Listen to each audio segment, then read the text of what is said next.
ये कहानी 16 साल के रोजर नाम के लड़के के ऊपर आधारित है जो अपने घर की सारी औरतों के साथ घबाघब करके उन्हें प्रेग्नेंट कर देता है और वो अपने इस महान काम को किस तरीके से अंजाम देता है वो हम आज की इस एक्सप्लेनेशन में देखने वाले हैं। आज मैं जिस मूवी को एक्सप्लेन करने वाला हूँ इस मूवी का नाम है what every French woman wants और ये मूवी 1983 में रिलीज हुई थी। मूवी के स्टार्टिंग सीन में हम 16 साल के रोजर को देखते हैं। रोजर अपने स्कूल की छुट्टियों की वजह से अपने घर आ रहा था। तब उसके घर की एक मेड मिस लपीते उसे घोड़ा गाड़ी से लेने आती है और घोड़ा गाड़ी चलाते समय मिस लपीते के हिलते हुए पपीते देखकर रोजर उसे घूरने लगता है। ये चीज मिस लपीते भी नोटिस करती है लेकिन वो उसे कुछ नहीं कहती। घर पहुंचने पे रोजर की माँ उससे पूछती है कि तुम्हारी पैंट पे मेयोनीज कहाँ से लगी। लेकिन यहाँ हम व्यूअर्स को पता है कि घोड़ा गाड़ी चलाते हुए मिस लपीते के हिलते हुए पपीते देख के रोजर खुद को नहीं रोक पाया था। तभी रोजर की मौसी मार्गेरिटा उससे बोलती है कि इस उम्र में ये सब चीज नॉर्मल है और ये कह के वो रोजर की पैंट साफ करने लगती है। रोजर की एक छोटी बहन भी थी जिसका नाम बर्था था। उसके बाद बर्था रोजर को जंगल में ले जाती है जहाँ मिस लपीते भी थी। तभी लपीते रोजर के सामने ही साइड में जाके हल्की होने लगती है और ये देखकर रोजर की आंखें बाहर आ जाती है। उसके बाद रोजर को किसी की चिल्लाने की आवाजें सुनाई देती है और जब रोजर वहाँ पे देखने के लिए जाता है तो वहाँ उसे उसी के घर की एक मेड उर्सिला किसी और के साथ जंगल में मंगल करती हुई दिखाई देती है। जिसके बाद रोजर वहाँ से भाग जाता है क्योंकि उसे लगता है कि वो एक गलत दुनिया में आ गया है। उसके बाद सीन स्विच होता है और हम पूरी फैमिली को एक साथ खाना खाते हुए देखते हैं जहाँ हम व्यूअर्स को पता चलता है कि रोजर की माँ काफी ज्यादा स्ट्रिक्ट है। शाम को रोजर जब सोने की कोशिश कर रहा था तो उसे बाहर से कुछ आवाजें सुनाई देती है और जब वो कमरे से बाहर आता है तो वो देखता है कि एक नौकरानी घोड़ी बन के खड़ी है और कोई उसके पीछे से बजा रहा है। ये देखने के बाद रोजर की फटके चार हो जाती है और रोजर वापस सोने के लिए चला जाता है और बिस्तर में उसकी छोटी बहन बर्था छुपी हुई थी। तब बर्था उसे बताती है कि मिस लपीते ने मुझे बताया कि हमारी मासी मार्गेरिटा अभी भी वर्जिन है। जिस पर रोजर उसे पूछता है कि वो अभी तक वर्जिन क्यों है। जिस पे बर्था उसे बताती है कि उन्हें मर्दों से डर लगता है और इसलिए उन्होंने अभी तक शादी नहीं की है। तभी वहाँ अचानक से नैनी केट आ जाती है और केट का काम बर्था का देखभाल करना था।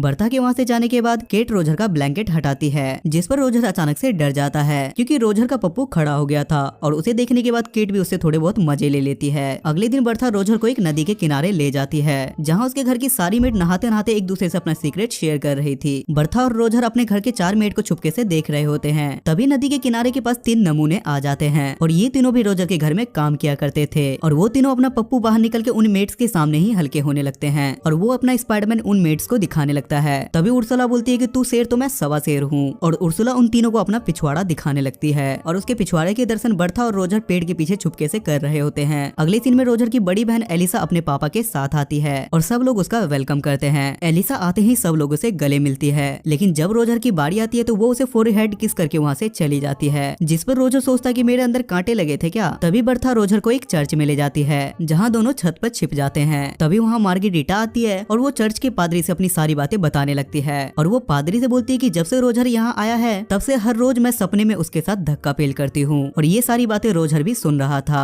ये सुनने के बाद रोजर बहुत ज्यादा खुश होता है और बहुत ज्यादा एक्साइटेड हो जाता है जिसके बाद वो पादरी के जस्ट बगल में गिर जाता है और पादरी इन दोनों को रोजर की माँ के पास ले जाता है जिस पर रोजर की माँ पादरी से बोलती है कि आप ही बताओ कि मैं इन दोनों के साथ क्या करूँ। जिस पर पादरी उसे बताता है कि तुम रोजर के पिछवाड़े पे मार मार के उसके बंदर के पिछवाड़े की तरह लाल कर दो तभी इसे समझ आएगा और ये काम मार्गेरिटा अपने शुद्ध हाथों से करेगी तो इसे ज्यादा मजा आएगा। तब रोजर की माँ मार्गेरिटा से बोलती है कि तुम एक हंटर लो और शुरू हो जाओ। पहले तो मार्गेरिटा ये करने से मना करती है लेकिन रोजर की माँ के फोर्स करने के बाद वो ऐसा करने लगती है और वो रोजर के पिछवाड़े पे हंटर मार मार के उसे बंदर के पिछवाड़े की तरह लाल कर देती है। रात को सोते समय रोजर को फिर से बाहर से किसी की आवाजें सुनाई देती है और जब वो अपने कमरे से बाहर निकलता है तो वो देखता है कि उसकी मेड हेलन किसी से ठुकवा रही थी और आज भी उसे बस हेलन ही दिखती है, उसके पीछे वाला बंदा बिल्कुल भी नहीं दिखता। लेकिन इस बार रोजर अकेले इस नजारे का मजा नहीं ले रहा था बल्कि मिस्टर फ्रैंक भी ये सब कुछ देख रहे थे। तभी वहाँ अचानक से रोजर के पास उर्सुला आती है और वो उसे बोलती है कि आओ मैं तुम्हारे पिछवाड़े में मूव लगा दूं। इतना मार खाने के बाद दर्द भी तो बहुत ज्यादा हो रहा होगा जिस पर रोजर उसे ऐसा करने से मना कर देता है। उसके बाद रोजर उसे पूछता है कि हर रात हेलन को कोई पीछे से बजाता है, क्या तुम्हें पता है कि वो बंदा कौन है। जिस पर वो रोजर से बोलती है कि ये हम मेड का टॉप सीक्रेट है। तब रोजर को ख्याल आता है कि उसने अकेले इस शो को नहीं देखा था बल्कि मिस्टर फ्रैंक भी इस शो को एंजॉय कर रहे थे। जिसके बाद रोजर सीधा मिस्टर फ्रैंक के पास जाता है जहाँ मिस्टर फ्रैंक दूरबीन से मियां खलीफा को देखने की ख्वाहिश में पैंट में हाथ डाल के अपने स्पाइडरमैन को तसल्ली दे रहे थे और रोजर के आते ही मिस्टर फ्रैंक वहाँ से चले जाते हैं। तब रोजर भी दूरबीन से देखने लगता है और उसे नीचे 2 शादीशुदा एलियन एक साथ कुत्ता डांस करते हुए दिखाई देते हैं। तब रोजर को समझ में आता है कि मिस्टर फ्रैंक अपने स्पाइडरमैन की मसाज क्यों कर रहे थे। अगले दिन रोजर को एक किताब मिलती है जिसमें द ग्रेट सनी लियोनी की कहानियां थी और रोजर उस किताब को बड़ी शिद्दत से छुपा लेता है और जाते वक्त उसे अपने मॉम डैड के कमरे में से घर घर खेलने की आवाजें सुनाई देती है और रोजर उसे लो वाली छेद से देखने लगता है। लेकिन तभी उसे पीछे से एलिसा का फियोंसे रोलांड उसे देख लेता है और वो रोजर को धप्पा कर देता है जिस पर रोजर उससे रिक्वेस्ट करता है और बोलता है कि तुम प्लीज इस बात को किसी को मत बताना। इस बात पर रोलांड भी इस मौके का फायदा उठाता है और वो रोजर से अपनी गाड़ी साफ करवाता है। अगले दिन रोजर घोड़ा गोदाम में वही किताब पढ़ रहा होता है जिसमें सन्नी लियोनी की सफलता की कहानी लिखी हुई थी और वो पढ़ने के साथ साथ वो अपने पप्पू को भी मसाज दे रहा होता है। लेकिन तभी वहाँ अचानक से थारा भाई जोगिंदर का फ्रेंच वर्जन आ जाता है और वो मौका देखते के साथ ही हेलन को खिड़की में आधा अंदर और आधा बाहर फंसा देता है और वो बाहर जाके साइड से हेलन की गैलन में पानी भरने के लिए जाता है। तभी हेलन की नजर रोजर पे बढ़ती है और वो उससे हेल्प मांगने लगती है और जैसे ही रोजर उसकी मदद करने के लिए जाता है तो हेलन उसे बोलती है कि रुको जरा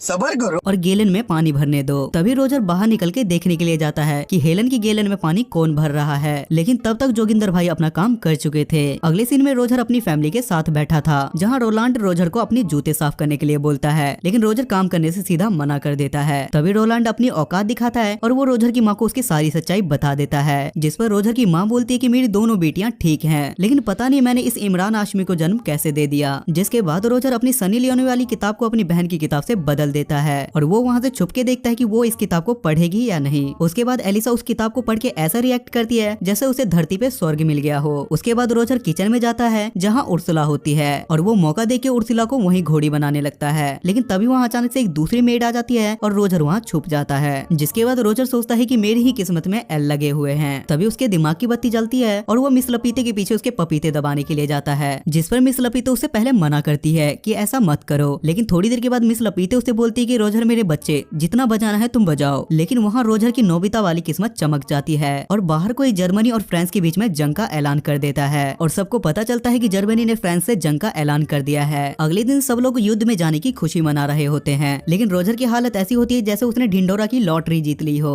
लेकिन फ्रांस में एक नियम था कि वार में जाने से पहले वो सब लोग अपनी बीवी को टीवी के सामने घोड़ी बनाएंगे, जिसके बाद रात में सब लोग अपनी बीवी को जंगल में ले जाके उसकी बजाने लगते हैं, जिस पर रोजर सोचता है कि ये बस आज रात की चांदनी है और इसके बाद तो इनकी पिक्चर मैं ही बनाऊंगा। सबके युद्ध में जाने के बाद सारी लेडीज अकेली थी और रोजर सबसे पहले उर्सुला के पास जाता है जहाँ वो उसे ले दे के घोड़ी बना ही देता है और वो उर्सुला से ये भी बोलता है कि मुझे तुमसे प्यार हो गया है, जिस पर उर्सुला बोलती है कि सारे लड़के पहली बार चरम सुख का आनंद लेने के बाद यही बोलते हैं। अगले सीन में बर्था रोजर से बोलती है कि पादरी माँ से मिलने के लिए आए हुए हैं, जिसके बाद ये दोनों भाई बहन चुपके से उन दोनों की बातें सुनने लगते हैं, जिस पर रोजर की माँ पादरी से बोलती है कि मेरा पति मेरी कभी घोड़ी बना के लेता है तो कभी डॉगी बना के लेता है, इससे कोई पाप तो नहीं। जिस पर पादरी बोलता है कि नहीं, वो तुम्हारा पति है, वो तुम्हारी घोड़ी बना के ले या तुम्हारी डॉगी बना के ले, इसमें कोई दिक्कत नहीं है। लेकिन तभी रोजर की माँ रोजर को देख लेती है और वो बिना देर किए बाहर आ जाती है। अगले दिन बर्था की नैनी केट हमें दिखाई जाती है और वो नदी किनारे बैठ के अपनी जुल्फें सवार रही थी, लेकिन तभी वहाँ रोजर भी आ जाता है और वो पानी में जंगली सुअर की तरह तैरने लगता है। पहले तो रोजर केट से मजे लेता है, लेकिन जैसे ही वो देखता है कि वो भी राजी है तो वो मौके पे चौका मार देता है और वो दोनों वहीं पे घबाघब करने लगते हैं। अब रोजर पूरी तरीके से अल्टीमेट हरामी बन चुका था, जिसमें रोजर सोचता है कि अब सारी औरतों का मटका मैं ही फोड़ूंगा।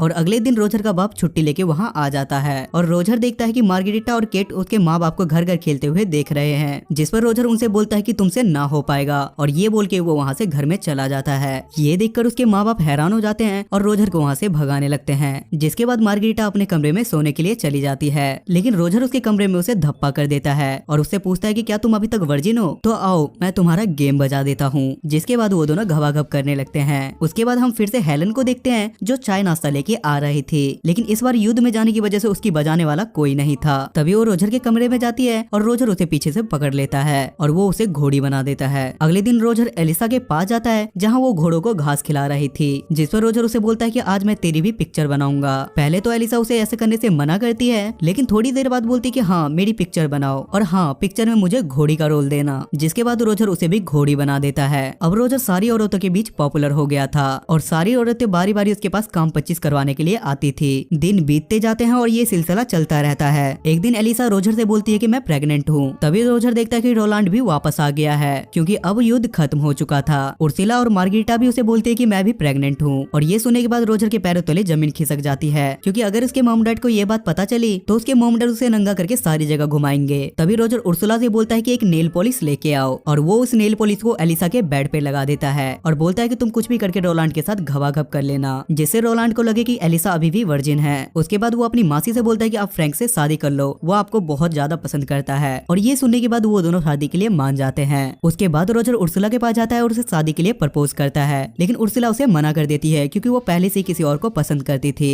उसके बाद तीनों औरतों की शादी हो जाती है और रोजर के कांड के बारे में किसी को काने कौन खबर नहीं होती। और उसी रात रोजर फिर से हेलन के साथ घबाघब करता है और अगले दिन हेलन उसे बताती कि मैं भी प्रेग्नेंट हूँ। लेकिन अब रोजर की स्कूल की छुट्टियां खत्म हो चुकी थी, इसलिए वो उससे बोलता है कि मैं तुम्हारे लिए भी एक अच्छा सा पति ढूंढ लूंगा। जिसपे हेलन बोलती है कि तुम इसकी टेंशन मत लो क्योंकि मैंने सब लोगों के साथ घबाघब किया है और मैं इस पे किसी का भी नाम लगा सकती हूँ। उसके बाद रोजर अपने पापा के साथ खुशी खुशी वहाँ से चला जाता है और ये मूवी यहाँ खत्म हो जाती है। सो गाइस, आई होप कि आपको आज की एक्सप्लेनेशन पसंद आई होगी। और इस मूवी की IMDb रेटिंग है 6.2 स्टार्स आउट ऑफ 10 और इसे गूगल यूजर ने 85% लाइक किया है। अगर आपको एक्सप्लेनेशन पसंद आती है तो आप मेरे चैनल को सब्सक्राइब करके मुझे सपोर्ट जरूर करें। तब तक के लिए स्टे सेफ, स्टे हेल्दी।